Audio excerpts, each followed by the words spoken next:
YouTube, what's going on, guys? It's your boy Deli here. Today in this video, it's a podcast. It's called the Trade Deadline Podcast. I'm hosted with two other friends of mine, Jake and Georgie2k. We have special guest Dignify, and we talk about baseball with him, with Dignify, and a little basketball.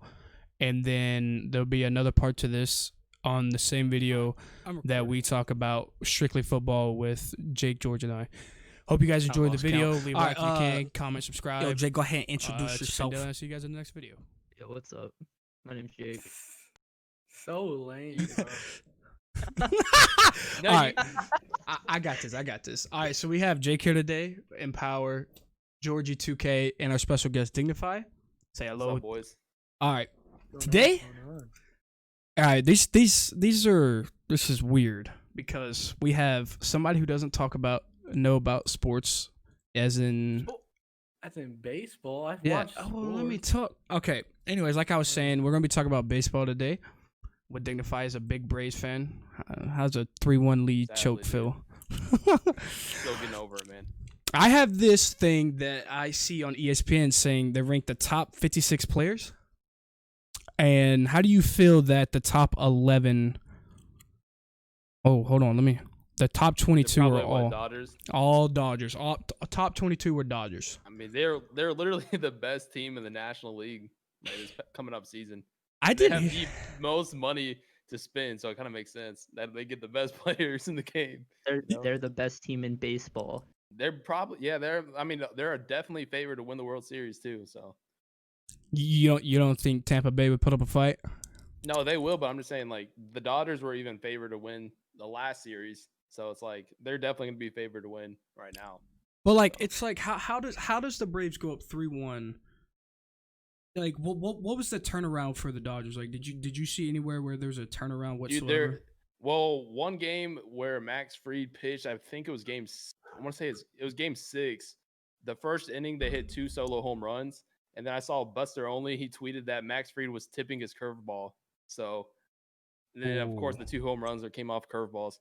So they hit 2 home runs, and then after that, they didn't score any more runs. So that was kind of like a heartbreak right there because we probably could have won that game, to be honest. But I was kind of looking through the stats of the game 1 through 4, and I didn't see Acuna anywhere. I'm not gonna lie.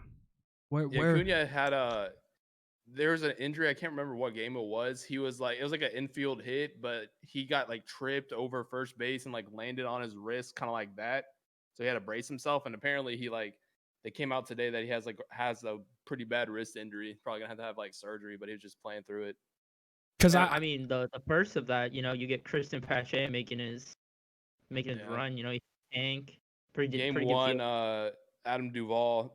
I guess you sprained your oblique is what it is.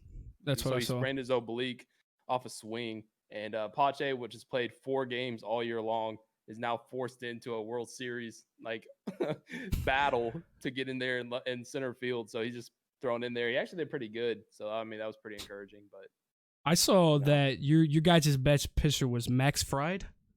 What's up with that? Max Fried. Fried. Like it's like that game 1 that you guys had. You had Ozuna and Albies both led the team with 2 hits. Like, I just feel like if Acuna would have stepped up and like even at game 1, like before he got hurt, like that's like he's like one of your biggest guys, and he didn't show up whatsoever, like through the whole series. Like I get he got hurt, but like you gotta check what his on base percentage was. He didn't hit for the highest average, but he scored 2 runs. It was a 400. OPB was 400. That's not bad.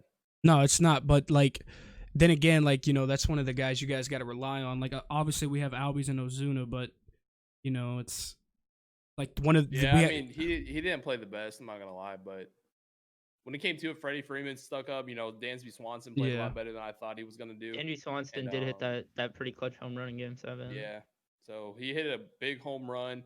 The thing that really blew it in Game 7 was just terrible base running. We could have literally... We had runners on second and third with no outs. We had on the Game 7, we had bases or runners on second and third with no outs, and it was a ball hit to third base, and they ended up getting a double play out of it because we ran off the first tip of the bat and got runners out at home, and then we got the runner out at third. because it was just terrible base running, and that was 2 outs just like that. And we were up by 1 at that point, so that would have been like a huge burst, but we blew it. What was? I mean, yeah. So personally, I mean, like I knew that the Braves were running issues. Like your starting rotation, like you've got 2 solid guys, in Fried and Anderson, but the back end of your rotation is questionable, and you saw that in game whenever they lost 13-1. And then, well, so what happened in the beginning of the year? Soroka got hurt, so that was our ace. Even though this is like his second year in the MLB, so he was our quote unquote ace. He gets hurt with an Achilles, and then we're thrown in the playoffs with a guy that was started off in the alternate site that we didn't even have on our roster on opening day, pitching Game 7 of the World Series. So it's like that's the tough part. But the game that got blown out. Kyle Wright, he was also started off in the alternate site, just a rookie, got blown up. I mean, there's nothing you could really do. Like that's what really kind of hurt us, I think, down the road. Was just especially against a team that can hit as well as the Dodgers. They've got spots 1 through 9. Every single person can hit. Yeah, so any mistakes, especially with a rookie coming out there, any mistake they're just hitting hard, which they did. So it sucks. I mean, go ahead. In all respect to like Dodgers, 4 home runs robbed over the series. Mookie, Bellinger, absolutely insane. Bellinger hits the dagger, the go ahead home run. Can't really do too much about it. They're just money talks. Mm-hmm. I mean, that's just like a thing that I was over here watching. It's like you guys had an easy run through the playoffs. Like you guys had the Reds beat 2-0, didn't score a run. The Marlins you guys won 3-0 against the Marlins. Yeah, our first L we took was against the Dodgers. And I was telling you before, the Reds were like a team that was fighting to get in the playoffs. Mm-hmm. So they played extremely well through the later half of the season, which is obviously a short season anyway. So they played really good. So they're coming in really hot. They hit a ton of home runs. Like if you look at the Reds batting average, it's like awful. Like they don't hit for contact. They hit all their home runs is how they score. It was like when they weren't hitting the homers, it was pretty much a shutout. It was like a 201, I think it was. That's what I was looking at. I mean, you also had that 13 inning absolute thriller with the Reds, blowing bases loaded. They were throwing their ace and most likely NL Cy Young winner, Trevor Bauer. Trevor Bauer's a stud. But basically, yeah, that was bad. The Braves are kind of like in the same boat. They hit for average and they hit home runs too, but it's like in like such a short season, it's just basically who's coming in hot to the playoffs. So if you're coming in hot and like you can't have those days where you're like in the regular season you could be kind of cold for like 3 weeks, but then if you're cold for 3 weeks in a 60-game season, like it catches up, especially down the road. So you guys were what 35-25 going into the playoffs? Yeah. I think we won the East, National League East. Yeah, the Marlins was behind you guys with 31-29. That's just one thing that's like, even like if we talk about the Rays, it's like they didn't have the easiest road, but then again they won every series by at least 2. As I'm looking, I mean the Rays actually probably came out of the best division. I mean, you had the Yankees made the playoffs, the Blue Jays made the playoffs, and yet the Rays won the division on playing money ball, and now they're in the World Series. So that's kind of a testament to them. It's just like because I was watching the Rays this year, like throughout the game. They looked good, but they didn't. I don't know. Like I've watched, they just didn't seem to be the team that I thought that would make the World Series. I mean, when it comes down to like playoff baseball, it's just really good pitching, which they have, and just timely hitting, which they have. They have a pretty deep lineup, to be honest with you. Like they don't score that many runs, but they've got like 5 or 6 guys that can throw like 100 miles per hour plus coming out of the bullpen, and then they have really good starting pitching too. So like starting pitching in the playoffs, which is like what you didn't get to see with the Braves because they didn't have really like a lot of starters that were proven. Mm-hmm. Like starting pitching is really what gets the job done in the playoffs. Yeah, I mean the Rays have 3 solid starters, and they have like 3 proven starters. So that's see. I was watching Game 4 of the Braves, and they didn't score till the 6th. Okay, they scored in the 4th, but they had one run. Okay, then the 6th inning comes around, and they put what, six runs on the board. I like through that 4th and 5th inning, I was sitting there. I was kind of worried about them because I wanted them to win, but like when you come back from a game when you lose 15-3, it's kind of like demoralizing. So like, the thing is with that game where they scored 11 runs in the first inning, they kind of got, and then I think they scored like what, the other 4 in like the first 3 innings or something like that. Yeah, like it was something like they scored really early, but then they got shut out the rest of the game. So it's kind of like, obviously it's like a dagger losing 15-3, but you gotta like kind of remember in the back of your mind, like the rest of the game they get like shut out, you know. Yeah, I mean, you got to remember they put up 13 runs in 3 innings, and so it's like. And then I mean, that's just what it is, dude. Who was pitching that game for the Braves that they let up 11 runs? Kyle Wright, he's a rookie that just got tossed in the playoff game, which he didn't even get that many starts. Like I said, he didn't even start in the majors in the start of the season. Like he was in the alternate site, so he didn't even really. I mean, for him though, like he actually was pitching really good because obviously the Braves were down starters. So like the rest of the season where he actually got to pitch, he had some like rough starts, but then he got to play and had like 3 really, really good starts going into the playoffs. But like I said, man, you go against the Dodgers, you make any mistakes, they just crush it. I mean, Kyle Wright wasn't even the one that got absolutely raked. It was whoever they brought in after him. Yeah, but like after he got raked pretty hard. Like Kyle Wright threw like 7. Like he got hit 7 runs or something in like 2 1/3. Yeah, like he got hit 2/3 of an inning. I don't even know. Yeah, he got 2 outs, but then they just brought in a guy because like in the playoffs you don't want to waste all your pitching in the beginning, especially in a 7-0 game. So it's like you're not gonna bring in your best pitchers and just waste them in a game you're probably not gonna win. So yeah, because game 4, Ozuna led the charge with like 4 RBIs, and then you guys went up 3-1 in the series, and I thought it was going to be over, but like that's the thing. So we don't have the pitching, so it's like when you get to that back 3 games, if we didn't you got games 1 win and 2 in and 5, 6 and 7. Yeah, so if you didn't win in 5, it was better suited for the Dodgers because they're just a lot deeper with like pitching. So that's the one thing that the Braves. I don't know who they're gonna try to pick up like pitching wise. Like I don't know what their rotation wants to be whatsoever.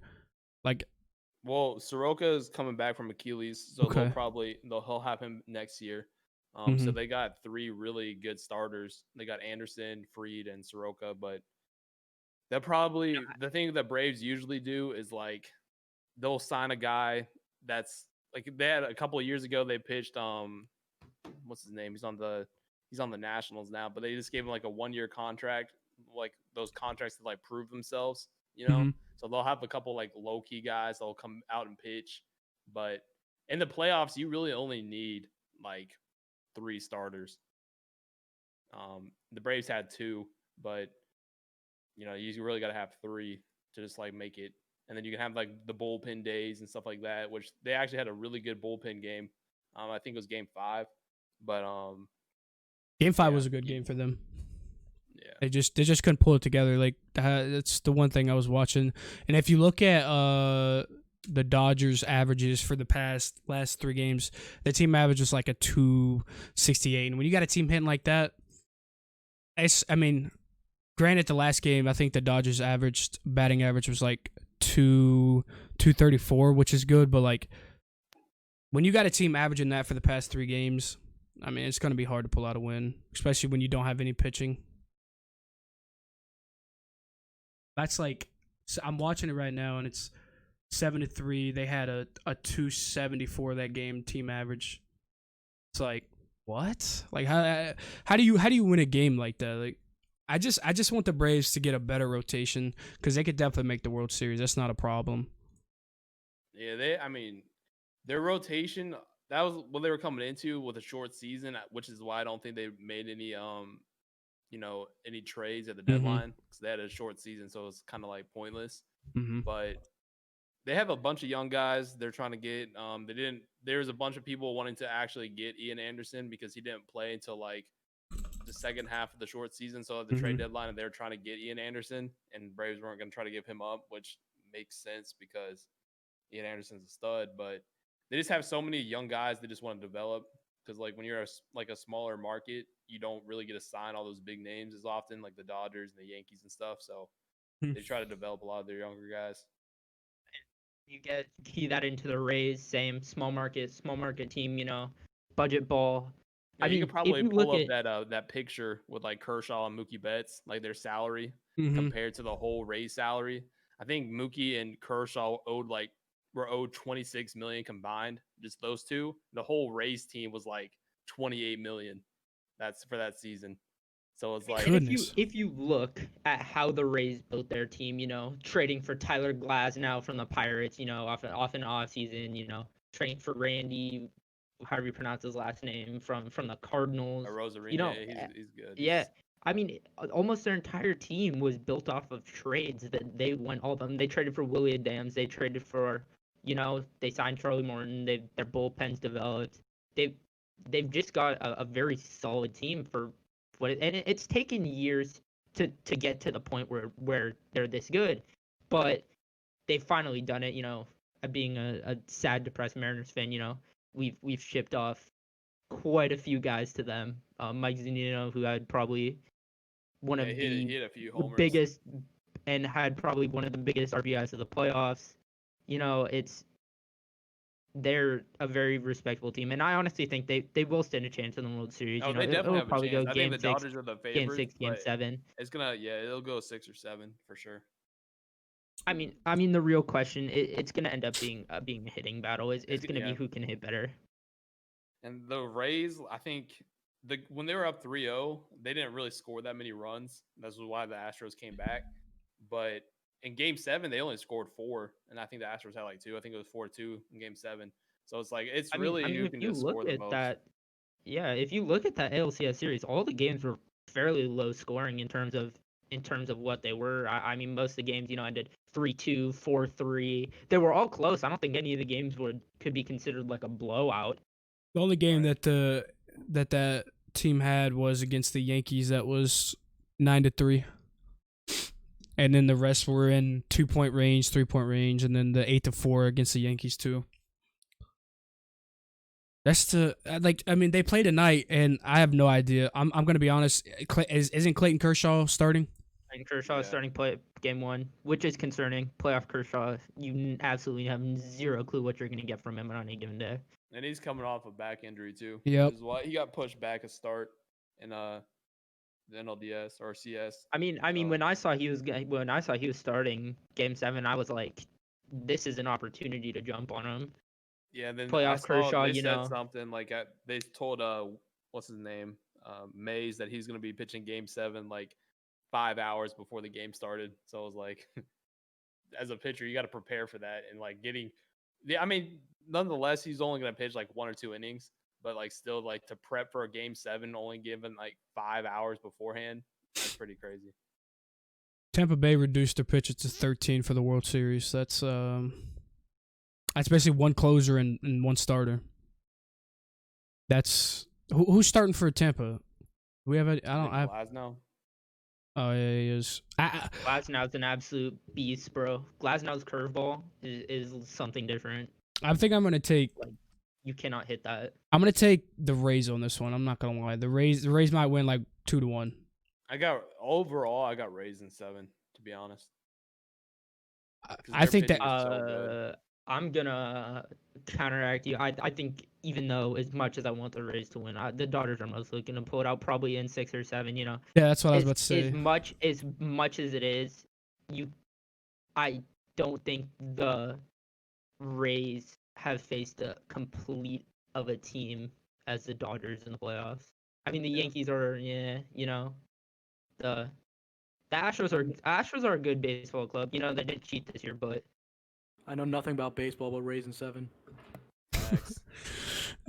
I see. That's the thing, though. Is like I'm looking at it, and like I don't know. I think if the Rays win in 6, they have to win in 6. They're gonna have to. You don't want to go 7 with the Dodgers.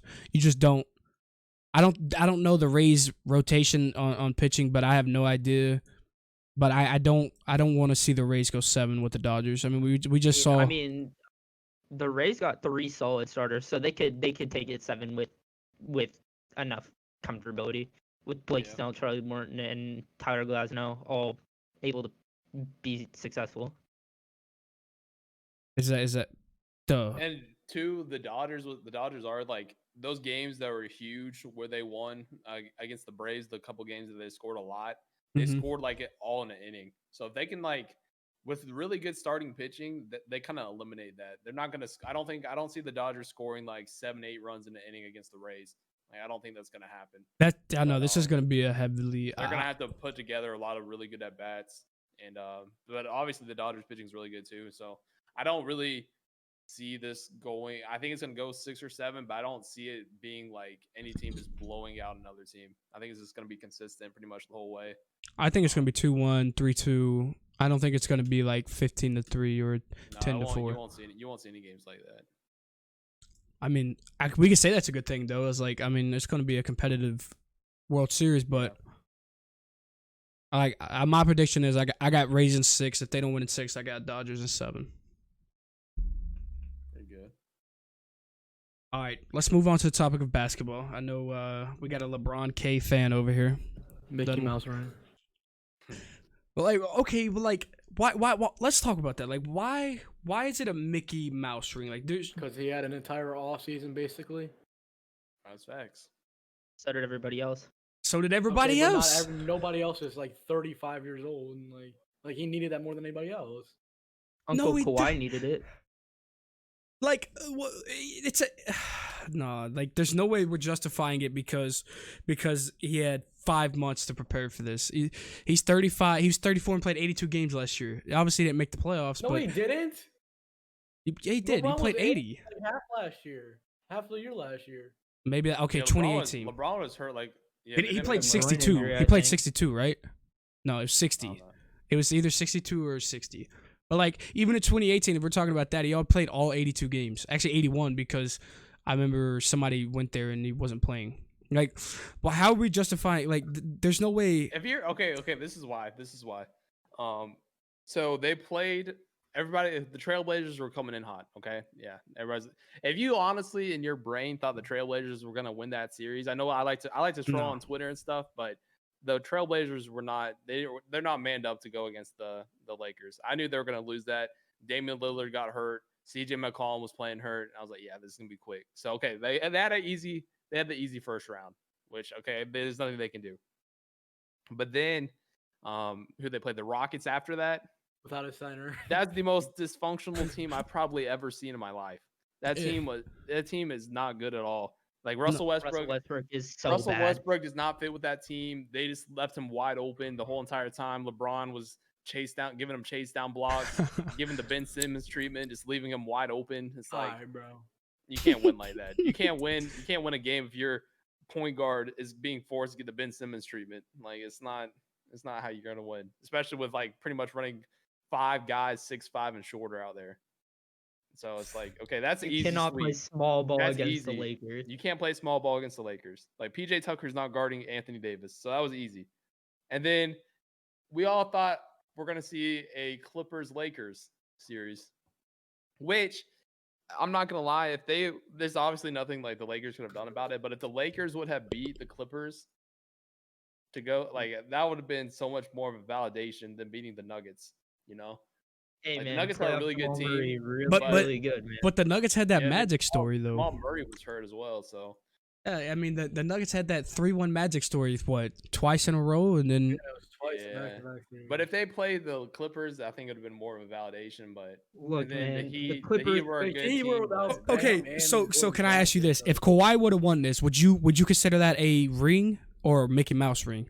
If they didn't play the Lakers, I'd call it a Mickey Mouse ring. Yeah, if they didn't play the Lakers, they didn't. I mean, they should have won 4-1 against the Nuggets because they were up I think it was 18 in the third quarter or something like that. Yeah, they ended up losing.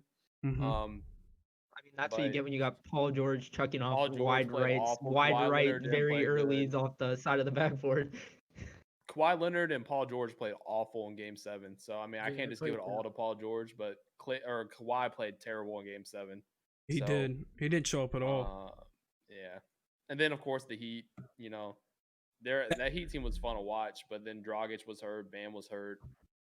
So they basically didn't have their leading scorer was actually Dragic throughout the playoffs. So they didn't have him, and then they had rookie Tyler Hero and Duncan Robinson playing, which they played good. Tyler Hero had I saw a stat. I saw a stat. It was like in the finals, Tyler Hero was like negative 42 plus minus. Mm-hmm. Yeah, he had one like really good game.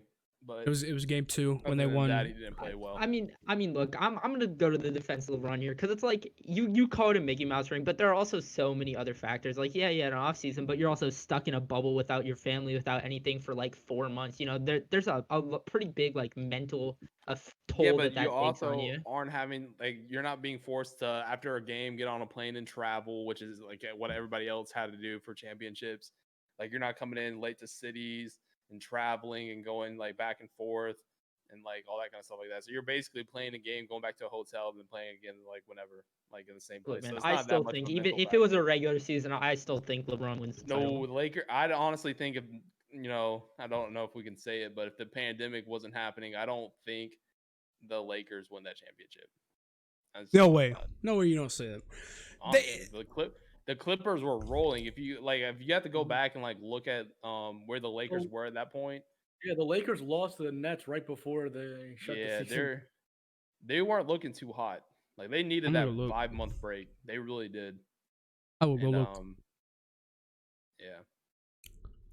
Honestly thought the Clippers were gonna win that year, to be honest.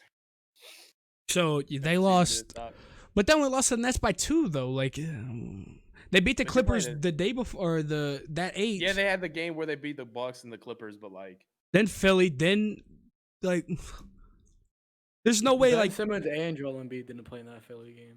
I mean, you want to talk about a team that's going to be absolutely dirty next year? You just got to look to Brooklyn, man. Yeah, Kyrie. That's if they get like one more starter or like one more guy, that's what they probably need. I'm kind of like, I want to see how that lineup's going to go. They're going to have Kyrie at point, Spencer Dinwiddie, DeAndre Jordan at center. I don't know who the other people are. I'm not even going to lie to you. Like I don't mention Kevin Durant, bro. Well, obviously, but I mean, we just leave that be. Like we know it's Kevin Durant, but like that's what I'm trying to say. Like I think they're gonna have such a good lineup. Like I think the East is gonna be more competitive than the West because of Boston, Toronto. I'm just gonna go ahead and say this. This is a wild statement. The Hawks will be making the playoffs next year. Lakers will be the number 1 seed next year. Did you see where the Hawks are thinking about trading up to get LaMelo? Trae Young's winning MVP. Defensive heaven. That's a defensive backcourt of absolute heaven. I lied. It was the Bulls. I'm sorry. Now the Hawks are probably gonna be content with 6. But they honestly might even trade down. I don't know. The Hawks are weird. So I mean, it's like in this draft you have a consensus top 3, and then after that it's like it's very top heavy this year. You think James Wiseman's going first? Who has the first pick? The Timberwolves? I actually think they're going to pick Anthony Edwards. I actually heard they're looking towards Anthony Edwards, but I don't know, dude. I think soon they don't need another big man. They already have Cat. Yeah. We'll be seeing a lot of trades going on. I think I saw somewhere that the free agent market's not going to be as big this.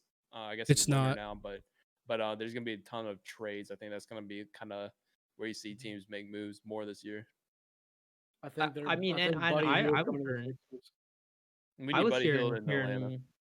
I was hearing moves that the Warriors are going to try and ship out the number 2 pick to Milwaukee. I heard they were trying to send their entire team, to be honest. Yep. Wouldn't Giannis just do like a sign-in trade though, kind of like what Kevin Durant did? Yeah. Because he's due the supermax, so I don't see Giannis turning down a supermax. But Klay's contract expires in 2022.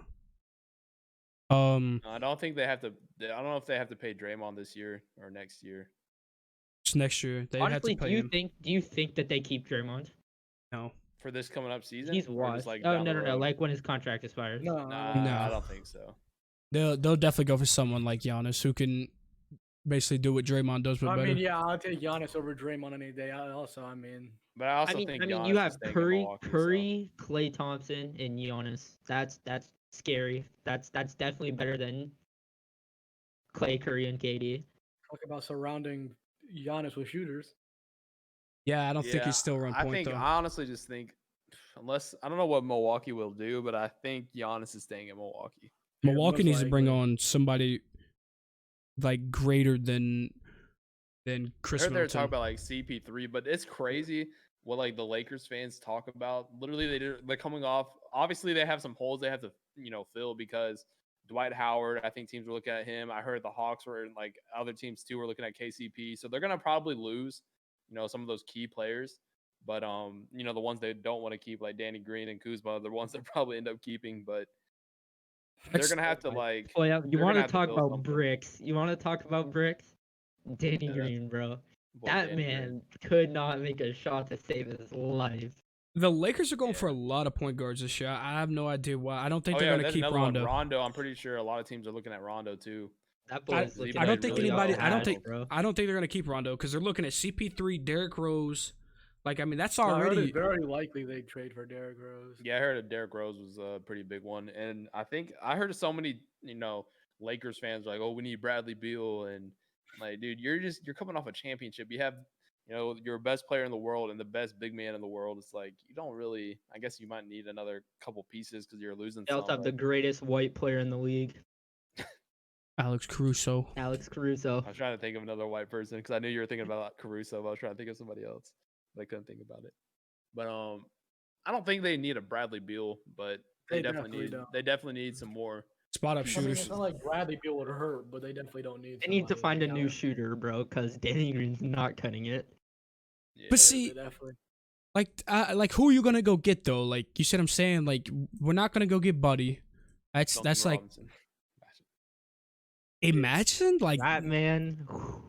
If we not, I don't see that. Sorry, happening. Let me take that back. Duncan Robinson's the best white in the league. That's facts. He's the best white person in the finals. That's fact. Yeah, but I mean that man literally can he's literally shoots everything and it goes in. You're about like to I don't know how he does it. Everything. You're so weird. Oh, that's actually hilarious. Like I want to know. I'm trying to figure out like.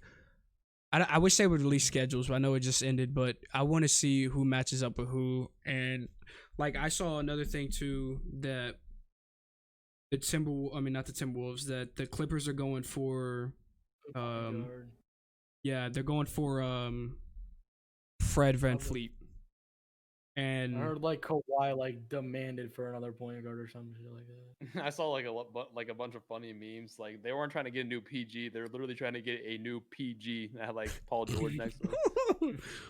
But I think they should keep PG. I really think they do. I think they should. But I mean, they will. They definitely. How do we see CP3's return to the Clippers?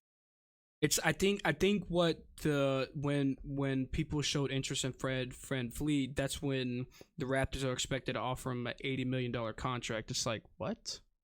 I mean, he's great for it, but that's like one team I want to see do good in the East too, because they need more pieces, and I don't know where they need to go to get more pieces. Like they have the 15th pick.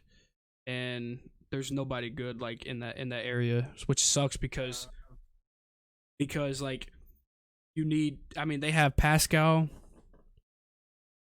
Serge, Fred VanVleet, and up there here. Serge is getting old. Kyle Lowry is getting old. Marcus Gasol obviously really old. That's who I think they need to get rid of. I think they need to get rid of like Kyle. They need to just rebuild. They're probably gonna start rebuilding soon. To be honest, but you think they tank?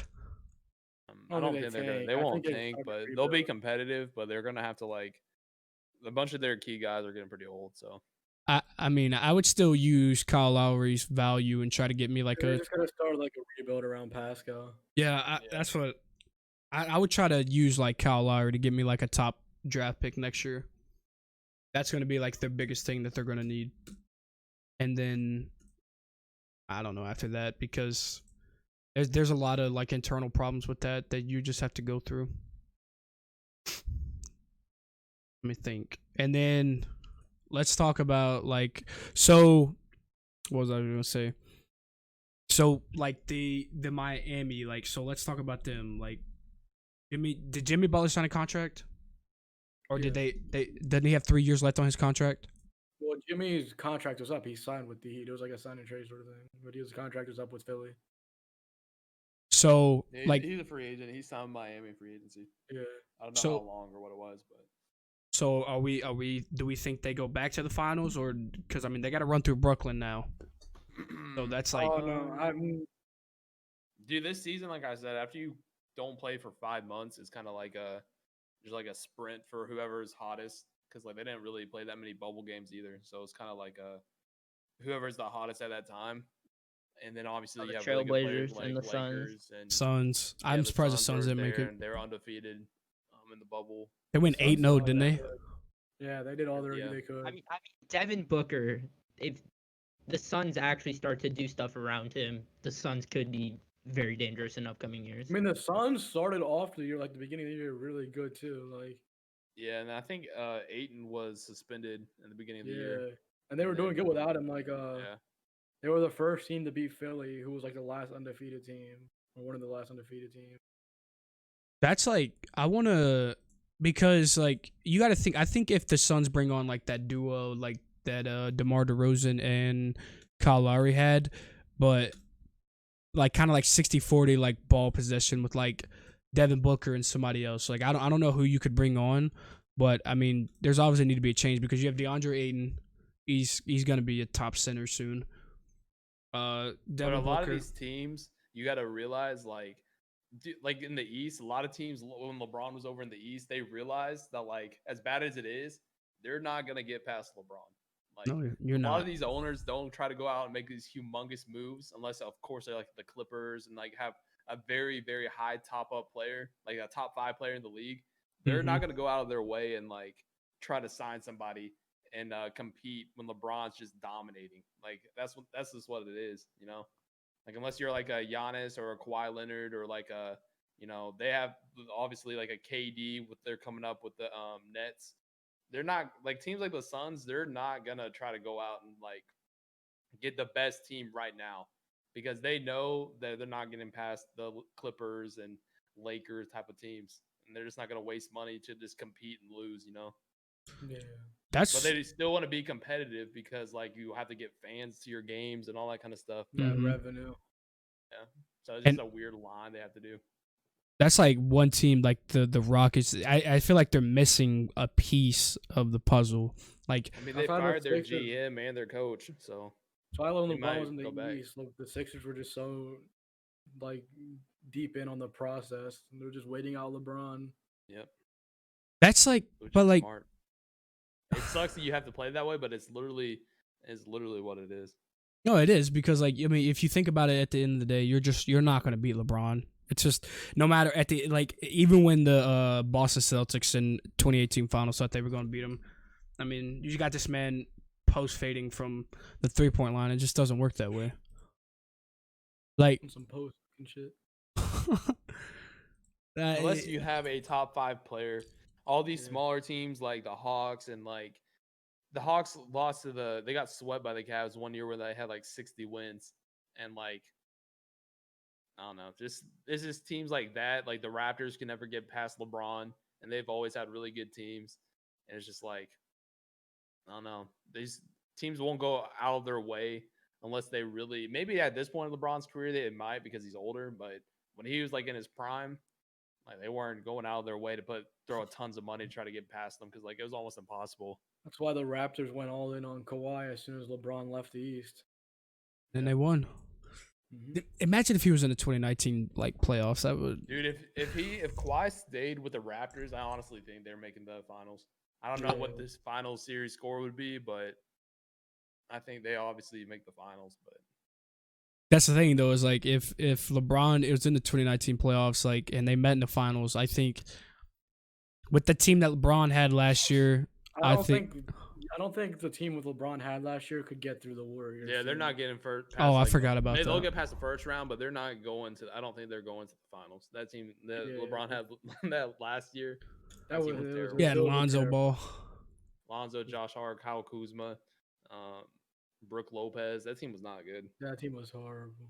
I mean, like That's like another thing. Like you could tell like Kyle Kuzma now is like instead of more of like kind of was last year with the B team. It's like your A team is obviously your starting five for the Lakers, and then Anthony Davis stays on with like Rondo as your secondary ball handler, but Kyle Kuzma's still getting his touches in, and I just feel like if they turn him into a spot up shooter, which I don't really think he is, I think he's more of an off the dribble type guy. Yeah, but he looks so awkward when he plays. I mean, he needs to be traded to a team where he can like do stuff with the ball. He's not a spot up shooter. But what team though? Where would you put him? I would just trade him to a younger team. Like that's not what the Lakers really need right now. They don't like a team like how they traded BI to the Pelicans, like a young rebuilding. Yeah, he needs a team like that. I think he'd go to the Suns. Would that be a bad move? I mean, the Suns don't really have any players the Lakers would want. You'd probably have to catch him in the offseason, free agency. I want to see. So I got Brooklyn going to the finals. I mean, that's just my prediction next year. But I don't care. Just by paper wise, that's who I got. I got Boston matching with them in Game 7. Our Eastern Conference Finals, Game 7. I got Sixers just going 16-0. 16-0. I heard they're gonna trade Embiid. Nah, they said Ben Simmons is untouchable. Yeah, they said Simmons is untouchable as of right now. And they said they don't want to break him up as of right now, at least. But like, I don't understand how that works. To be honest, I don't know how Ben Simmons and Embiid are supposed to play together. I don't either. I mean, like their fit doesn't look good, but like if you look at the percentage, like granted it's the East, they played like a lot of bad teams in the East, but the percentage of games that they've played together, they've won like 85% of them. And it's but Joel Embiid's hurt. Yeah. Simmons, I think, was hurt last year. Yeah, Simmons, right before the playoffs in a bubble game, got hurt for the year. I don't see that Philadelphia team. Even right before the bubble was a thing, Ben Simmons got hurt. He was supposed to be out for like a month. Get back right before the playoffs were supposed to start. They have so much value in those two, which is so overrated. I get it, like the numbers are there, but at the end of the long run, I don't see those two having success on the same team. One of them has to change. But if you look at it, like no, here's what I'm saying that they can have success. Look at the first year that they're really together, and they got beat by Boston, but they had like the right pieces around them, but they were both just younger. Well, Joel Embiid was a little older, but Ben Simmons was like a rookie, well, quote unquote rookie, and he was just young and inexperienced. But then they broke that team up. Besides Joel Embiid and Ben Simmons, and they can't find the right fit now. I mean, you have Tobias as kind of like your spot up kind of. Yeah, he gets paid way too much money. Jimmy was the perfect Al fit. Horford, $15 million. Jimmy was literally the perfect fit for that team, and they didn't want to offer him a max, but they offered Tobias one. They had like JJ Redick too, and like they had a good team.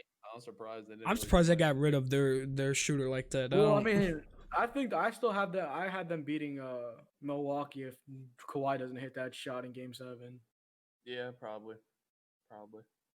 Really? I feel like they could have beat that banged up Milwaukee team wasn't that great either, to be honest, because that Raptors team just threw out walls to Giannis in the paint and forced them to pass. And you would have Joel Embiid down there and Ben Simmons with both big bodies able to stop him.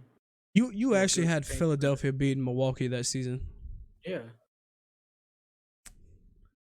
You know what was kind of cool though, which I saw is the Heat with your tallest player standing at like 6'9" or 6'8", somewhere around there, was that the defense that they played on the Bucks was absolutely impeccable. I haven't seen a better defense like that.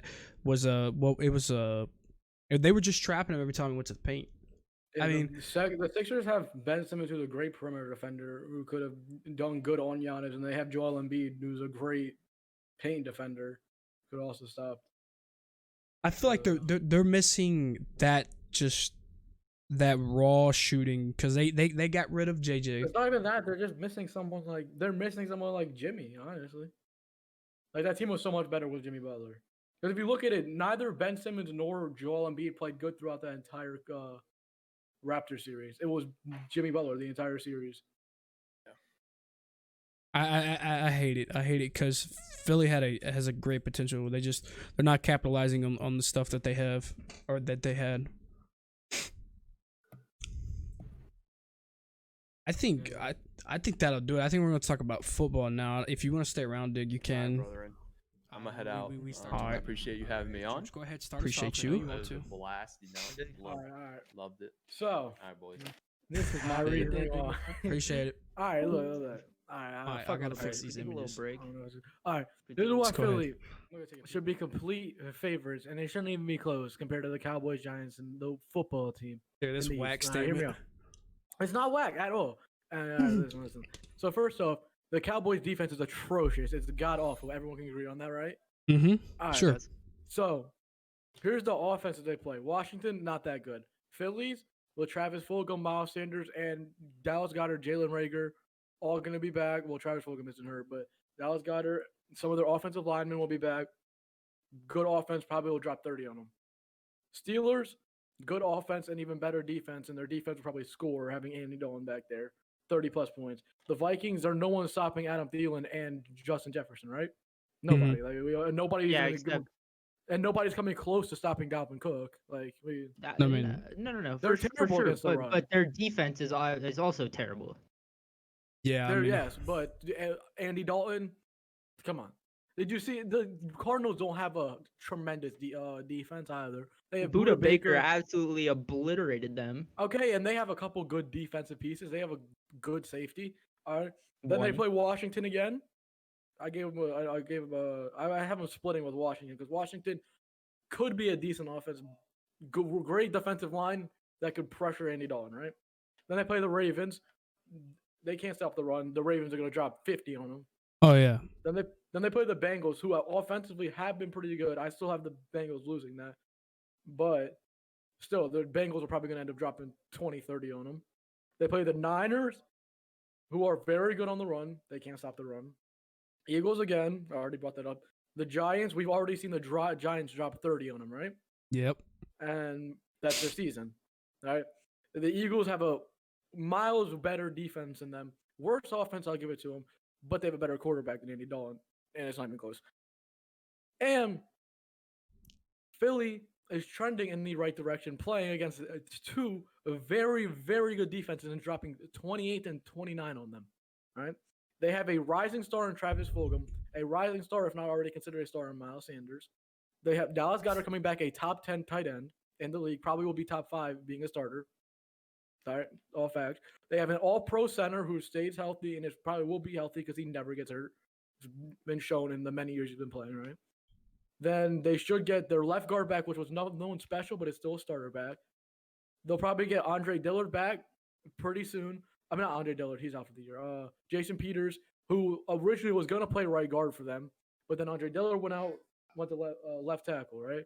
Mm-hmm. But since they have this dude, Jordan Mailata, who was a rugby player, who's been playing left tackle, he's been playing amazing. So they probably will move Jason Peters back to right guard, where he could take Brandon Brooks' spot since he's out for the year. Well, not the year, probably week 16 he'll be back. So their line's getting healthier, everyone's getting healthier, right? Their defense is also getting healthier, getting Avonte Maddox back, and they also got their safety and Will Parks back, who's very good. So then and this is their schedule. The Giants should be a win. The Cowboys, they should beat them. The Giants, again, they should be able to beat them. The Browns are terrible against teams with a good pass rush and teams that blitz a lot. Jim Schwartz loved to blitz, and Jim Schwartz has a very good defensive line. Then they play the Seahawks. That's an out. It's not even close. Whatever. Then they play the Packers. I have them losing that again, but it could be a win because the Eagles obliterated the Packers last year, and the Eagles got better while the Packers got a little bit better. Whatever. Still think they could beat that, but I have them losing. And they play the Saints, and the Saints play the Chiefs the week after they play the Eagles. So if there's players that are questionable on their roster, right, they probably will sit them in order for the Chiefs, which is a game, and they'll probably overlook Philly's game. So I have them beating them. Then they play the Cowboys. Then they play the Cardinals. I have them winning that because the Eagles are good against mobile quarterbacks. If you take one run from Lamar Jackson away, he wasn't really good with his legs. Facts. Then they play the Cowboys. I have them winning that again. And then they close out the year with Washington. That gives them, with what I had, a 9-6-1 record, possibly 8-7-1. possibly 10-5-1, most likely 9-6-1 or 8-7-1, right? Mhm. Then if I go over what I did to the Cowboys, 7-8-1. I'm just saying. All right, who else do you have them losing to? The Saints? Nah, they'll lose to the Browns or the Saints. They'll lose one of the games. That's what I got. Okay, so if you have Look, man, we still got our little side bet going. I'm still I genuinely you don't have think a they side win a bet, so great game. you have to say 7-8-1 because we are side bet, yeah. But then if we look over, even if they are 7-8-1, I have the Cowboys going what happened 5-11 at best 6-10 at worst. I mean, you guys are gonna be first in your division at the end of the day. Like it's not. You have the Cowboys. Bro, that's because your division is absolutely dog meat, and you know that. Okay, and but people to this day are still saying the Cowboys should be. People gifted. You're getting gifted wins, and you lost are, to a though. football team. Okay, You lost to a team without a name. I don't know what to say to you. All right, let's keep going with that. So then we end the year. What I have us running off 3 wins, right? Players healthy. Brandon Brooks, an All-Pro, top 2 right guard in the league, will be back for the playoffs, right? Mm-hmm. You're not making oh shit, you will make the playoffs. You're gonna lose in the first round. Okay, No. so you're saying that. So Seahawks. This is how I had the playoff order going. Seahawks first place. Then I have Tampa. Wait, hold up. It's gonna be whoever wins the NFC North will be the second seed. Okay, yeah, Packers. I forgot Packers. Then Tampa. Then Philly, and then who? The Niners, the Rams. Niners, Rams, and Cardinals, all 3 NFC West. That's not happening. It's just not happening. But so what we're listening say. Let's see, who's the best wild card team looking like right now? It's looking like the Bears. It's probably probably the gonna be the Bears. Rams, actually. They're looking Look, like the Bears are the probably... flukiest. The Bears are the Yes, flukiest. exactly. What are they? So you're saying we're 5-1 first... team in the league. Okay, so you're saying first round exit, right? Right now, Chicago's first, right? But they'll probably get a wild card spot. San Francisco's 3-3. They will not. I promise you right now, the team that you will end up playing in the first round is most likely the Rams. The Rams? And I feel like they can easily beat the Rams. They got demolished by them earlier in the year, but it was a close game up until the third quarter when Wentz was struggling. And Wentz was driving them down the field and was about to take them for the lead, and he just threw a terrible pick. All I gotta say is I see him going. I can see them being all these wild card teams, right? Mind you, it's a home playoff game. Mind you, more fans will probably be in the stadium at this time because it's probably going to get more and more throughout the year, right? Especially for the playoffs. I could see them beating Arizona, the Rams, San Francisco that they already beat. They're not getting nobody but Jimmy G back. Like they're not getting Nick Bosa's not coming back. He's done. You guys didn't play him when you guys. Yeah. When you played him, no, didn't have Jimmy G. Kittle went off. Mostert didn't play. Yeah, Mostert's okay. They still had a good run game. It wasn't the run game or even the pass game. Yes, that dude threw 2 picks and one was a terrible pick 6, but their offensive line could not touch Philly's D line. Man, congratulations! You guys beat Nick Mullins and CJ Beathard. Okay, I'm not saying. I literally just said that. Yes, their quarterback threw a terrible pick 6 and a pick in the end zone. But the first pick, game. Okay, the first pick was because their line, who was completely healthy, hit Mullins as he threw. In his hamstring, any quarterback is probably throwing a pick in that situation. I'm not gonna lie, because he tried to throw it into tight coverage. Same throw Jimmy Garoppolo would probably make, and he just got hit as he threw it. Okay, and then it still was 4th down. Like, yeah, but it's not a pick 6. It wasn't. That's not the pick 6 I'm talking about. The pick 6 was the pick in the end zone. That was just a terrible throw. It Okay, then they kick a field goal. It was.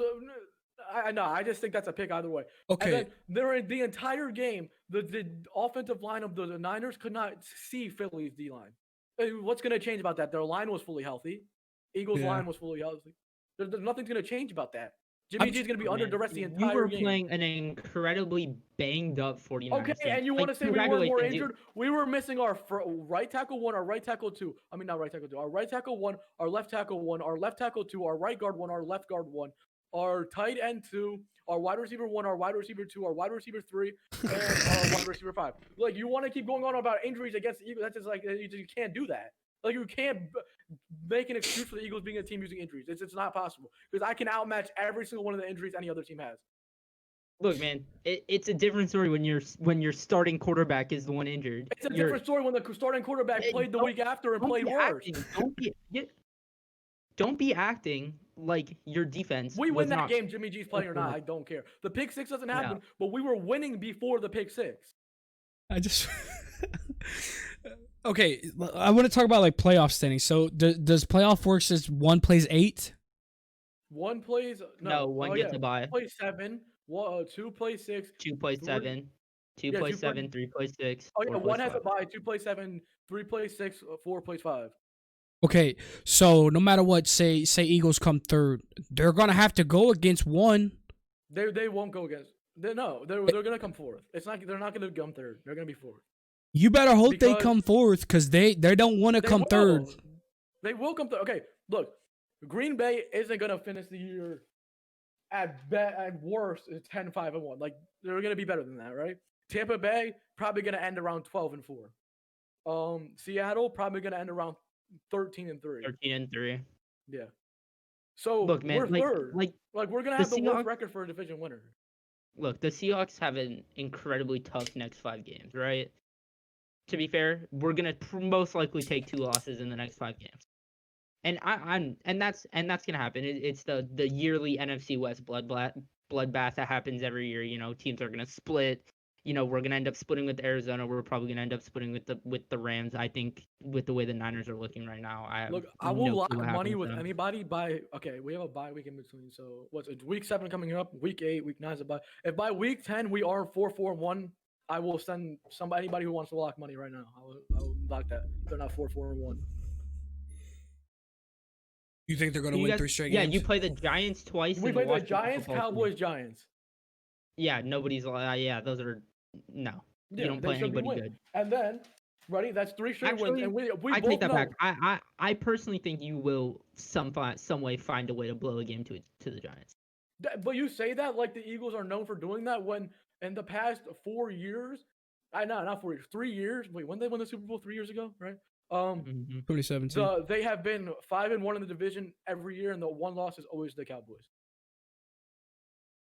Who knows, man? It's not a thing for them to blow a game to the Giants. It's not a thing for them to blow a game to the Giants. Like it's not a common thing, which is why I don't expect it to happen. If it's like a thing with Seattle, where no matter how good or bad the team in the division is, you guys always split, I could see it. But like that's not a thing for the NFC. Yeah, no, but the NFC West is normally just everybody splits with each other because all the teams are normally competent. Unlike your division. Okay, before last year, our division. Okay, but take it before the Eagles won the Super Bowl. Before that, the division was hard as shit. Like what? Like it was a hard division to win. Yeah, and look at how that changed, man. Yeah, because fucking. I mean, my fault for having Washington's shitty organization and the Giants' shitty organization in my division, and the Cowboys who can't ever do anything. Look, man, who's the Cowboys backup? The Cowboys. Some dude who Mike Brushy, something like that. Wait, what'd you ask? It's a 7th round pick. You asked what? The Cowboys backup quarterback. Mm-hmm. It's a 7th round pick. He's a rookie 7th round pick. I see him winning 5 games. I personally think Jerry Jones said, Jason Garrett. I'll read you off what games I have him winning and what games I have them losing. I have them losing both the Eagles. I'm gonna put that out there right now. Washington, I have them splitting, but it could be a win. That's why I gave them 6 there. And you could win one of those. I have them losing to the Vikings because, yes, the Vikings' D is not that good, but their Cowboys have the worst turnover margin in the league.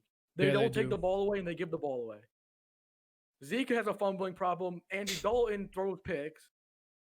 And the receivers. Okay. So we'll keep that there. So teams with both have bad defenses, the team that has the worst turnover margin usually loses. Am I correct on that? Okay. Mm-hmm. So the Vikings don't usually give the ball away, besides against the Falcons this past week. And they have Dalvin Cook, who will literally probably have 150 plus yards on them.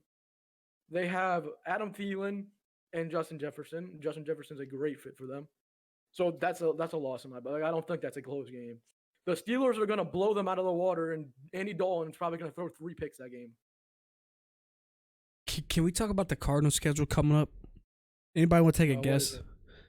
Seahawks. They play Seattle. They listen. It's one game's only not going to be that hard, and it's the Dolphins. They got Seahawks, Dolphins, Bills. Don't even say that. Don't say that. Don't sleep, bro. Don't sleep. We'll see. We'll see what Tua's doing. All right. We'll see what he's doing. Look, man. The Dolphins under Brian Flores, they've turned it around, bro. I could have predicted they would turn it around. Look at their offseason. They had a really good offseason. They signed Byron Jones, Jordan Howard. The Dolphins are no longer a game that you can sleep on. They're no longer a team you can sleep on. They had a good offseason of young players still. Byron Jones is still a young corner. Like he's not an old and he's not a young corner, but he's not an old corner either. He's still got many years left in the league. He doesn't get turnovers, but he's a lockdown corner. Like he doesn't force interceptions. He's not a ball hawk, but he's a lockdown corner. Either way, bro, they got a tough schedule. They got Dolphins, Bills, Seahawks again, Patriots, Rams, Giants, Eagles. And they still have to play the Niners again. 49ers and the Rams again. I feel so bad, bro, because like that team absolutely destroyed the Cowboys. Look, man, they're a very, very fun team to watch, dude. Kyler Murray's super electric. You know, that boy can run. No, well, look, Drake's had a terrible season. Let's be honest. Fantasy owners everywhere crying in their graves. They only got a reprieve. He had a garbage time, like 69-yard run. They got a reprieve. They got a reprieve last night because Dallas's defense is absolutely dog meat. Yeah, and their offense gonna start giving them the ball. Kenyon Drake is not the future for Arizona. They can try and get him going as much as they want, but he's going to continue to fail. Chase Edmonds will end up taking over. Give it 3 weeks. It's the Chase same Edmonds is going to be number one. with the Cardinals every year. They sign a running back. They think he's going to be their future, and their backup is always better. That was what happened with Kenyon Drake last year. He was a backup to David Johnson after they traded for him. Boom, he became better. They thought he was the future. They didn't trade for David Johnson. They traded away David Johnson. They traded for Kenyon Drake last year from the Dolphins. Yeah, because David Johnson Kenyon Drake was still their backup when they traded for him because he was doing terrible for the Dolphins. So he was the backup, and then he started outperforming David Johnson. So they traded David Johnson away, signed Kenyon Drake, and now Kenyon Drake is getting outplayed by Chase Edmonds. Like their backups are just always better than the players that's supposed to be their starters. I saw a thing that their leading receptionist was Kirk, their tight end, was 86 yards. Christian Kirk is not a tight end. Or whatever position he plays. That's like when last night? No, Sunday. That's because he had like an 80-yard touchdown. Yeah, that's because Kyler Murray had 9 completions and 2 of them, one was for 80 yards and one was for 60 yards. Yeah, no, he only had 188 yards. Kyler Murray only threw for 188 yards. Kyler Murray's passing accuracy yesterday was actually terrible. Yeah, he threw 9 of 24. His passing rating was like a 90 or 86. It was terrible. But he kept getting short fields because they kept giving him the ball in short fields. Like, yeah, it's like I want to hear some funny thing.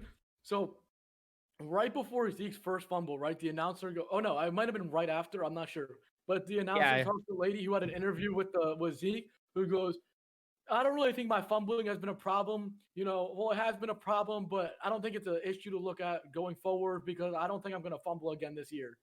Then he does that one fumble possession, and then the next possession he fumbles again. But that's like, bro, that's like if any announcer talks to something about that, like, bro, it's always that karma. But like, that's what Zeke said. Zeke himself said, "I don't think I'm gonna fumble again this year." Before the Cardinals game, he fumbled twice. And then I don't think he played the rest of the game. I don't care what anyone says. Miles Sanders has been better than Zeke this year. At least this year, he definitely has. No, he's not. Cannot prove me wrong. I'm not saying he's a better back than Zeke, but this year he has played like a way better back than Zeke. It's like if you look at like top fantasy running backs, right? There are a lot of people who have fit into those roles that weren't necessarily top. Look, in all intents and purposes, yeah, Derrick Henry had 40 points yesterday. He also had a 90-something yard touchdown and an overtime TD, which absolutely boosted his score. Without those 2 touchdowns, he has 16 points, right? Derrick Henry is not necessarily someone to rely on as RB1 in fantasy, which is really unfortunate for me because I have him. But you also have to look at guys like Nick Chubb when he was healthy. Nick Chubb and Kareem Hunt, both valid fantasy starters. James Robinson in Jacksonville, looking dangerous.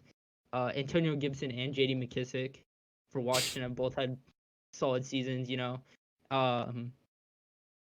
Darrell Henderson for the Rams, and then both McKinnon and Mostert when the other ones have been out. They're all valid options, and also Myles Gaskin.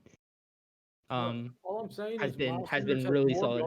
Has more yards, less games, and has had less fumbles all year, and less lost fumble. In general, he only has 1 fumble this year. Less lost fumbles in general than Zeke had last night alone. I'm just so confused how the Cowboys put up almost 400 total offense yards and still lose because they 38 kept to getting 10. picks and turnovers. Yeah. Andy Dalton. It's like multiple picks in the end zone. I mean, the total offense of the Cardinals was only 50 more. It's like yeah, and how many of those were on the ground? It really wasn't even that because Kenyon Drake had a 69-yard run when they needed one first down where they could just kneel it, right? So they played and the game was over, and Kenyon Drake just burst out with a minute 30 left, up 31-10 for a 69-yard run for a touchdown. So really, they had less total yards of offense. And I want to talk about the Chiefs. Like, they come off that Raiders loss, and then you have Patrick Mahomes only didn't complete 5. Josh Allen looks so bad. He does. I mean, to be fair, Josh Allen last night, very uncharacteristic for him. He was getting hit the whole night. He's been playing good this year, but night, he overthrew Diggs on 2 touchdowns. The one touchdown he had was a great catch. I saw that. That was depressing. It was wet. It was cold. It was raining. The Chiefs the Bills. You know what? The real reason why that game was as far fetched as it was because the Bills defense literally could not stop the run to save their lives. The Chiefs averaged something like 6.8 yards a carry. The Chiefs' run game is going to be dangerous. Le'Veon Bell and Clyde Edwards-Helaire. Clyde Edwards-Helaire is a dog. He is a beast. I think. Actually, no. I still see Le'Veon because they're not paying Le'Veon Bell. They're paying him $1 million, not even plus incentives, because the Jets are just paying for him. They're paying him $6 million next year still. The Jets are literally paying for the Chiefs to have Le'Veon Bell. Yeah, it's Edwards rushed for 26 on 161 yards. But what's crazy though is Kelsey led that team in receiving yards with 5 receptions. He had 2 TDs though. Well, only 62 yards. Yeah, both red zone touchdowns. Both red zones, yeah. I mean, 30 plus yards to the red zone. Patrick Mahomes did have Travis Kelsey for a touchdown from the 20-yard line late in the half, and he just underthrew him. He still caught it, but he had him nobody near. I think the Chiefs might win it again. I'm not gonna lie, but it also at the same time is I want to give some other teams some hopes. I'm not gonna lie, Baltimore has hit a ceiling and they need to figure something out to do. Yeah, to do with they need to. They are 5-1, and I can see them going as far as the Bears in the playoffs right now.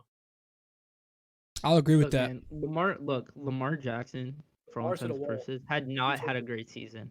Nope. He's not had a good season. Look, so from his first year to his second year, he improved so much, right? And then now he's kind of flatlined. Yeah, now teams are just I don't know. The Eagles were daring him to pass the ball. They were containing the edges, holding out, and they were just daring him to throw it. He didn't want to. They wanted him to get 400 yards passing, and they would not care.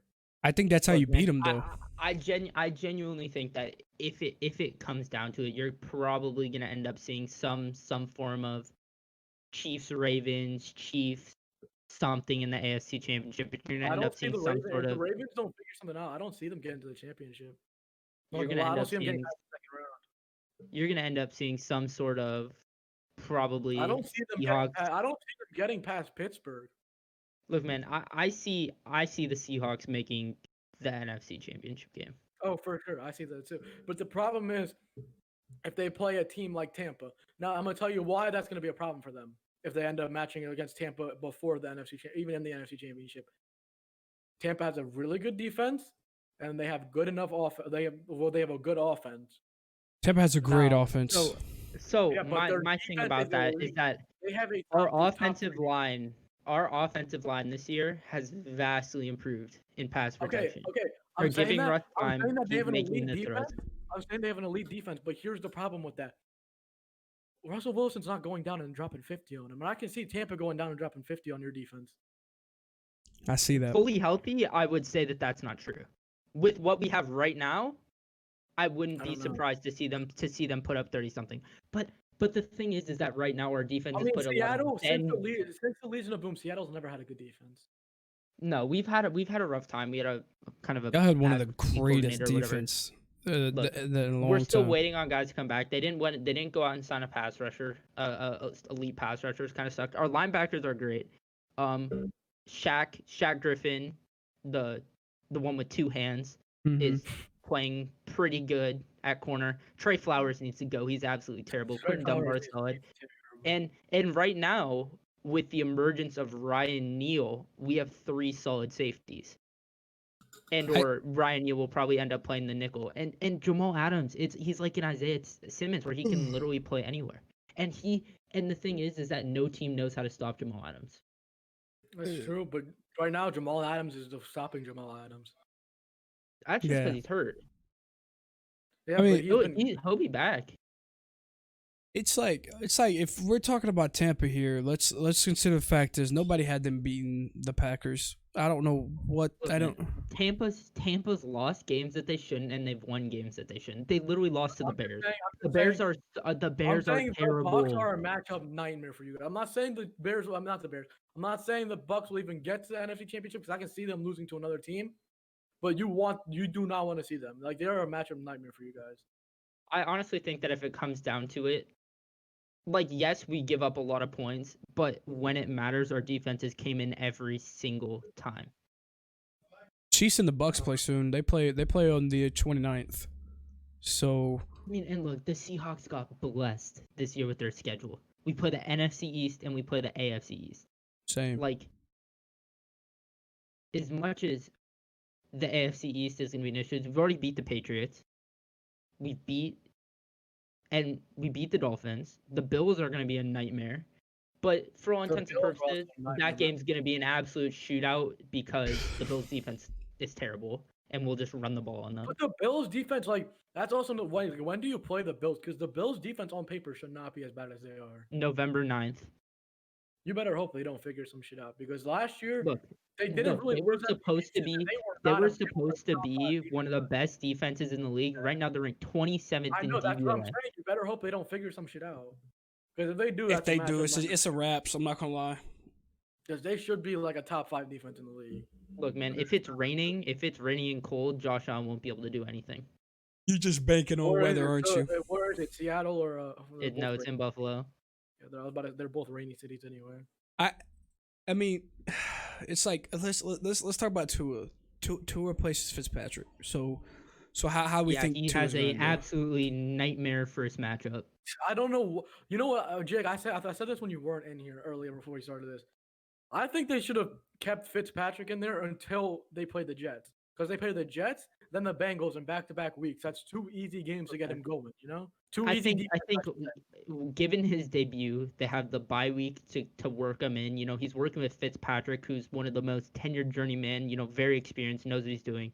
And although I think they're not giving him a dream debut because he has to face Aaron Donald in his first career start. I think that Tua. They're also playing Aaron Donald after Aaron Donald played a bad game, and that's the most dangerous time to play Aaron Donald. That is facts. And I think that he's going to be in for a nightmare, but I think that if he can pull it off, I genuinely think, and he looks good, I genuinely think that Miami has an outside chance at a playoff spot. I agree. You think at 3-3 they're gonna get a playoff spot? Mm-hmm. Do you know? Do you? Last play schedule. Yep, I think there's an outside chance. That They got the Bills week 16. They got the Bills, the Raiders, the Patriots, Chiefs. And if they get hot, and they're beating some of these better teams, whoever plays them better watch out. Look, man, watch. Here's what's gonna happen. You wanna know what's gonna happen? That week 7. When do they play the Patriots in Miami? Oh, they're gonna beat the Patriots. They're going to beat the Patriots. 14. We already knew that. They could be 0-6, 0-14, and beat the fucking Patriots in Miami. They play in week 14. That's a win. That's a Miami win. They got Raiders at the Raiders home, and then they have Bills at home. They always know what the Bills do. They always play the Bills tough. You got to keep matchups and look to last year when the Bills were considered decent and the Dolphins were considered bad, and the Dolphins played them tough twice. Dolphins are good. Dolphins are a solid squad, bro. You know what that matchup reminds me of? Bills and Dolphins. It reminds me of the football team and the Eagles. because no matter how bad and how good the Eagles are versus the football team, going to Washington, it is always close. It always is. The year the Eagles won the Super Bowl, they barely beat the Redskins both times, and I could say that because they were called that. But and when the football team was good, like better than Philly, back when Philly was bad, terrible, like before the early 2000s, before the Andy Reid era, they always played each other hard. And it's a matchup that reminds me of that. Like they always played each other good. Look, man, can we talk about the Bears real quick? Flukiest team I've ever seen. Wouldn't be surprised. They're incredibly fluky. They have their quarterback play is inconsistent at best. They have Allen Robinson, who is way too good to be on the Bears. I'm pretty sure their defense is solid. I don't think Allen Robinson's gonna be a Bear for long. No, I think they won't trade him, but look at his contract. Yeah, Nick Foles, not it. Trubisky, not it. David Montgomery, their running back's decent, their lines are decent, their defense is solid, but the quarterback play is gonna ultimately be what. Like what? Is it not Allen Robinson? Robinson. Here it is. Yeah. I don't know why they were showing some dude that plays college football before the NFL player. The Bears have the toughest schedule I've seen so far, except for the Lions. It's the only people that's not tough. They have Rams, Saints, and Titans. You want to know something even crazier? Is that shit. The Lions aren't even free. No, they're not. That's the thing. Is like I see them beating the Lions probably by a field goal. I'm not even gonna lie. 2021, Allen Robinson is an unrestricted free agent. Like they literally have the toughest schedule coming up. To be at 5-1 right now, and then to continue you have Rams, Saints, Titans, Vikings, Packers, Lions, Texans, Vikings, Jaguars, and the Packers. This is the last year of his deal. I will honestly be surprised if he resigns. It's the last year of his contract. I want to see the Bears go somewhere, but I think their defense is helping them out so much. Isn't what the Eagles think Fulgham is. The Eagles are how they offer it back to Allen Roberts. And whether he takes it or not, that's up to him. So I just saw something on Twitter. Is that looking at what the teams that have scored the most through Week 6, right? So leading the pack, only having played 5 games in 6 weeks, is Seattle with 23 scores. Followed up by Arizona, Dallas, Tampa Bay, and Kansas City with 21. And then Baltimore, Tennessee, Buffalo, and Cleveland with 20. So I think that as long as the Seahawks can keep up production, Russell Wilson's winning MVP, and they have a shot to win the Super Bowl. Because no matter how bad the defense is, the offense can score. Which has been so. If you think back to the Legion of Boom, right? But hold on. I'm gonna tell you something right now. Most likely Super Bowl matchup. We're just being frank. We don't know nothing. It's gonna be the AFC. It's gonna be Kansas City. Patrick Mahomes can have a shootout with anybody in the league with his offensive weapons. And so can Russell Wilson. But he has a way better defense than Seattle. That's what I'm saying. Not true. Yes, he does. He has a way better defensive line than Seattle. Defensive line. I would. Their linebackers corners, are not better. Safeties, like. No, our safeties are better. Okay, you guys have our safeties are comparable. They still have Honey Badger, so it's not like they have. No, our safeties are comparable. Safeties are comparable, and corners are comparable. Look, the only reason. Look. You wanna know a bad stat? So the last 3 weeks, Dunbar's been in and out, whatever, he's been hurt. So Trey Flowers has been in. They throw at him 80% of the time, he has had Russell. 0 passes defended. Take off Russell Wilson out of your roster. Do any of them even have NFC Championship game experiences? What was the last time we played? The Packers? Played them in the divisional round. They don't. Bobby Wagner, KJ Wright, Bruce Irvin. Now think back to Kansas City. Dwayne Brown has their entire team has Super Bowl champions. Yeah, you want to know why? Because they played in the Super Bowl last year. Yeah, George. Exactly. But that's what I'm saying. They have the better team on paper, right? quarterback, I'll give you guys. I really do think Russell Wilson's better than Patrick Mahomes. Oh yeah, Patrick 100%. Mahomes has better DK Metcalf and all. You got to admit Patrick Mahomes has better weapons. He has a better tight end, faster receivers, and it's just you don't need fast when you have DK. You got a red zone threat right there. You have a vertical threat and a red zone threat. I mean, you got Tyreek Hill and Travis Kelce. Look, man. Tyler Lockett, DK Metcalf, David Moore's made some fantastic catches this year, and you can't even deny that. Freddie Swain's coming in looking okay. We're looking to potentially get Dorsett and Gordon back. Our wide receiving core is solid, and they work well with Wilson. Like Mahomes' wide receivers rely on him making accurate throws. Our wide receivers make plays so that Wilson can hit them. That's not really true because if you look at that throw that turned the game around in the Super Bowl last year at Tyreek Hill, that was not an accurate ball. Oh, I'm not saying that that's not true, but that was the biggest play of the Super Bowl right there, and that was not an accurate ball at all.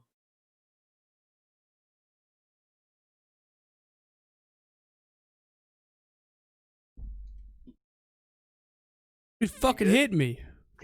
I did not hit the blade. All right, let's talk about the AFC North. All right, you have 3 teams that all have 4 wins. Like Steelers, Ravens, Browns in that order.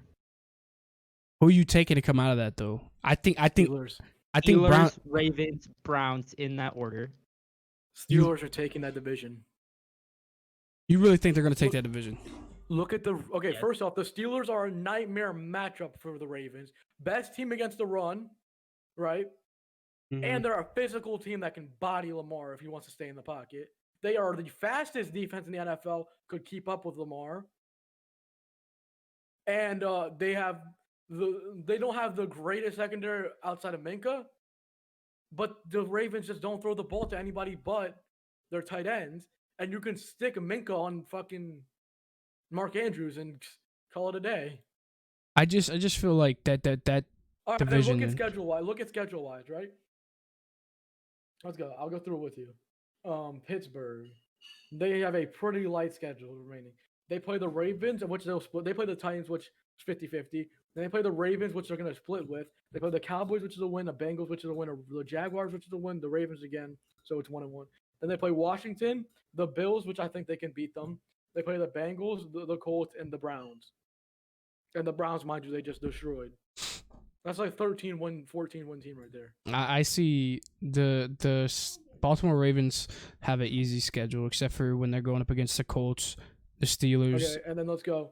They play the Colts, the Patriots, the Titans, the Steelers, and don't sleep on that Titans game either, because the Titans will keep Lamar off the field. Oh yeah, they will just run it down their throat. Then they play the Browns, the Jaguars, the Giants, and the Bengals. So that looks like another 13-14-1 team right there. It's gonna come down if one of them can.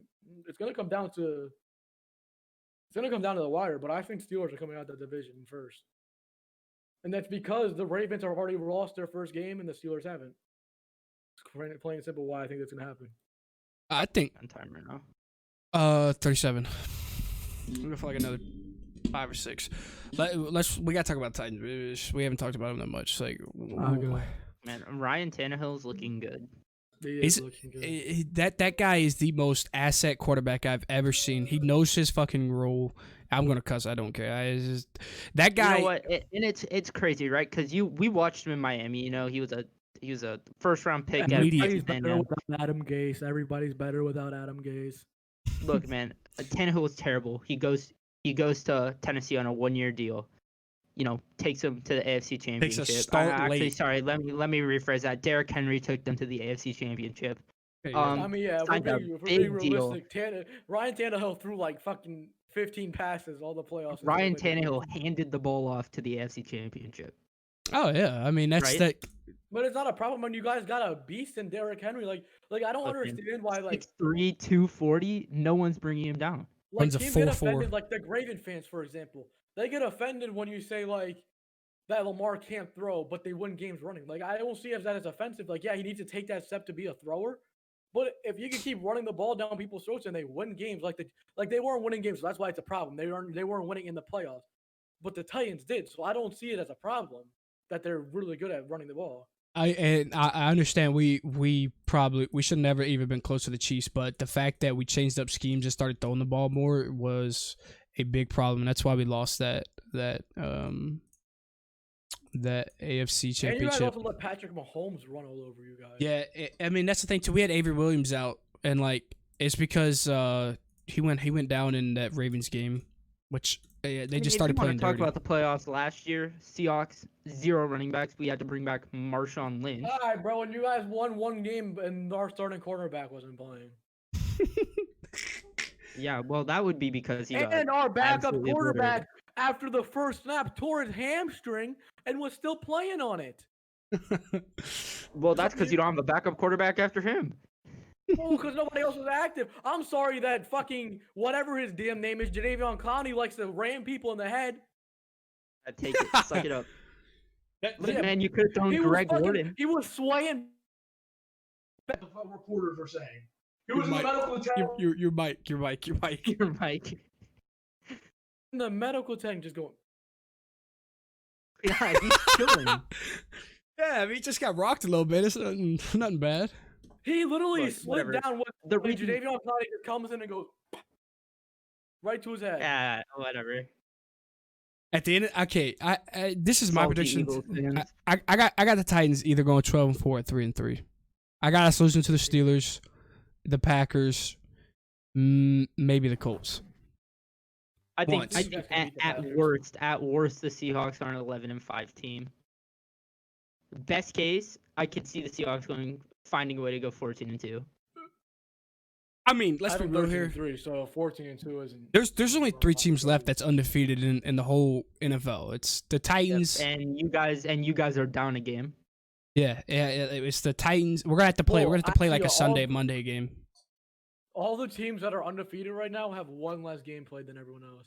Yeah. Well, that's because we just had our bye week, but yeah, and then the Steelers and the Titans. The undefeated teams are the Steelers, Titans, and then the Seahawks. That's all we have left. And look, man, if we can get through the next 5 weeks unscathed, we're going 16-0. That's what we got. Look, I know we're not probably gonna beat the Steelers, and I'll never bet against the Titans, but we got to beat the Steelers. We have a slide-through ride. Russell Wilson is one of the most electric quarterbacks when he throws the ball. He throws the prettiest deep ball, and it's not even close. And he's got weapons to go get it. Dude, we got A.J. Brown coming back next week. Oh, it's going to be... Look, A.J. Brown... Russell Wilson... Did A.J. Brown play? No, I swear he caught a touchdown in the back of the end. No, he had 22 fantasy points. Yeah, I swear not A.J. Brown. He had the game-tying touchdown. Not A.J. Brown. Corey Davis. My bad. I was going to say, like... I swear I remember seeing him get the game-tying touchdown. I'm pleading my case here. Russell Wilson for MVP. Okay, nobody disagrees. The damn McDonough media fucking agrees with you. You said that like 4 times, like anyone disagrees. I will continue to say it until it happens. I'm manifesting Carson Wentz still has more MVP votes than him. How do you feel about that? Carson Wentz is a wash quarterback. This is not true. Carson Wentz is wildly inconsistent, and you know that. You just won't admit it. It's just okay. So tell me how this is inconsistent. So you start a year, mind you, everybody else went through these problems, but it affected some people worse than others. No preseason, no OTAs. Your whole receiving core, Alshon Jeffrey, didn't play almost at all last year. Deshaun Jackson. Weren't you the one that just told me the other day that you were happy Alshon Jeffrey's out? Okay, hold on. But this is let me keep going. Deshaun Jackson played 2 games, 1.5 games last year. He was coming back, and Jalen Reagor's a rookie. Travis Fulgham wasn't even on the team yet. Here's what's gonna happen with D-Jax. D-Jax is gonna come back. He's gonna play a half and get hurt again. Let me finish. So no OTAs, no nothing, right? And he's got to get used to these new receivers. He was off point and played bad the first 3 weeks. I'll give you that. He played bad, consistently bad. Then week 4 comes, he played decent, a little bit higher, a little bit better, but they played a backup quarterback, so they're able to win the game. But he played decent. He was trending in the right direction. Then he played the Steelers, came out flat, looked bad. Then after Miles Sanders broke through for the touchdown, he looked good. He looked like a top 15 quarterback in the league. Then, once again, plays the Ravens. Comes out flat. Nothing's going on. Miles Sanders breaks through for another run. He comes out, plays like a top 15 quarterback again. Yeah, but you need him to be a top 15 quarterback the whole game, not just the second half. You can't. The second half. It was not the okay. The But you can Look, say you that, right? cannot, But you you cannot be also a top you also 15 can't quarterback ignore who. coming out every Okay, but single game you flat. can't ignore who we played. Like you also can't do that. You can't ignore that he didn't play the best defense and the second best defense in the league. Like you can't just ignore that. And he hung 28 and 20. Okay, You also all right, hold on. tied to the Bengals. Okay, but that's when I said he played bad the first 3 weeks. He was wildly consistent at being bad. Like nobody disagrees that he played bad those weeks, and that's just all on him. But then you can't ignore who he played when he started playing good. The Steelers. I don't know the exact number, but I'm pretty sure the Steelers is like 18 before the Eagles game. Obviously, was like 18.8 points per game allowed. Right? Carson Wentz hung 29 on them. The Ravens was like 17.6 or some shit. Wentz dropped 28 on them. So how was that on him? You're still gonna only find a way to drop 9 on us. All right, bro, 17-9. But no, I'm just saying, like, you can't ignore who he played against and say he was wildly inconsistent. He's had a turnover problem, which has been costing him. He played the team with the most takeaways and the leading scoring defense in the Ravens, and didn't throw a single interception. I think you guys. I think it's about getting time to start wrapping this up. All right, let's get final predictions on each other's teams. I got 13-3 on mine. All right, I got 12-4 for the Titans and 13-3. I'll do best worst. Okay, it's basically worst is one game lower, best is one game higher. And then 13-3 for the Steelers. I have the Eagles going 7-8-1 at best. Okay, he has that because I have a side bet with him that if the Eagles finish 500, he pays me. If they finish above 500, he pays me. If they finish 500, which they can't because they tie, it's a draw. Whatever. No, it was if they win 9 games, I pay you. If they win, 8, it's 9 games. So if they win 8 games, it's a draw. If they win 7, he gets money. If they win 9, I get money. Which is why he'll always say 7-8-1. Right. I genuinely think look. Okay, look. You're banged up. You're hurt. Your quarterback is coming out flat every single game. Okay. The Eagles get a possible 9 players back from injured reserve just from their bye week alone. All they got to do before playing their bye week is play the Giants and Cowboys, the 2 shittiest teams, the fucking 2 shitty teams right now. And they get healthy. Okay. And then they play the Giants again for the people that don't come back. They can still rest another week. And then boom, they're healthy for their long stretch. Wait. Okay. So go ahead. Yes. No. Go ahead, and then I'm gonna wrap it up. Okay. So what I'm gonna say about the Eagles is, if you guys need to beat the Giants and Cowboys, I got you guys splitting that game. I'm not gonna lie. I got you. No, I got you guys splitting 1-1 against Giants and Cowboys. I don't know who's gonna win that, but that's just what I got. The Giants aren't big. I will put money that we go 3-0 in the next 3 weeks or 4 weeks because there's a bye. You guys play Giants back to back. Okay, I got you guys splitting Giants. We play Giants, Cowboys, bye week, Giants. You guys do have a bye week there. I got you guys losing to the Giants and then beating them after the bye week. I don't think we're losing on Thursday night in Philly. I can't see it. The last time the Giants beat the Eagles in Philly was in the 1900s. Okay. I just can't. I can't see it happening. Just remember, it's 2020, baby. Anything can happen. You want to put money on that game?